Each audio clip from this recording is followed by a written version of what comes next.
Laissez-nous vous conter une histoire. Joseph était le meilleur chasseur de feux follets de toute la région. Jamais il avait eu peur. Il traversait la mer gelée jusqu'à devenir un petit point tout petit lumineux qui disparut derrière l'horizon. C'est pas de trouver un trésor qui est difficile, c'est d'être capable de le déterrer.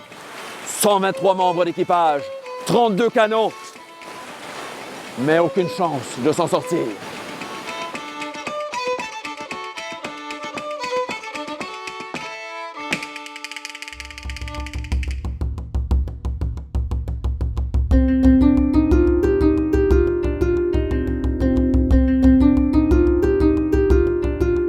C'est un public conquis qui s'était donné rendez-vous afin d'écouter les conteurs lors de la 10e édition du Festival international Contes en île et ainsi profiter de la richesse de la parole que nous amenaient ces derniers, qu'ils soient d'ici ou d'ailleurs. C'est qui c'est qui a piqué 3 bouteilles de vin de messe? Jamais tu as envie de faire la guerre quand t'es dans tes boutons.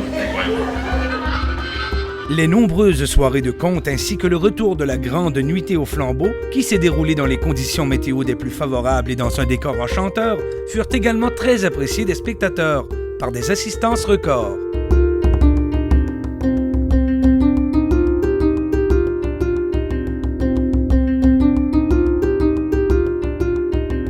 Je m'appelle Jérôme Bérubé, conteur, et je vais vous raconter une histoire de sagesse.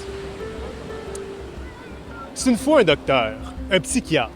Un matin, il arrive à l'hôpital, puis un de ses collègues lui dit qu'il y a un nouveau cas qui est arrivé dans la nuit, un gars qui se prend pour Dieu. Le médecin trouve ça intéressant, fait qu'il va voir le patient.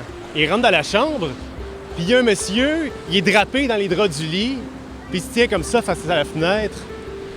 Le médecin lui adresse la parole, il demande Donc, vous vous prenez pour Dieu? Il dit non. Non, je me prends pas pour Dieu, moi je suis Dieu. Ah ouais. Fait que, alors depuis combien de temps vous prenez pour Dieu? Donc depuis combien de temps vous êtes Dieu? Ben il dit je m'en suis rendu compte il y a 2 semaines à peu près. J'étais en train de prier, puis en priant comme ça, à un moment donné, je me suis rendu compte que dans le fond, quand je priais, ben je me parlais à moi-même.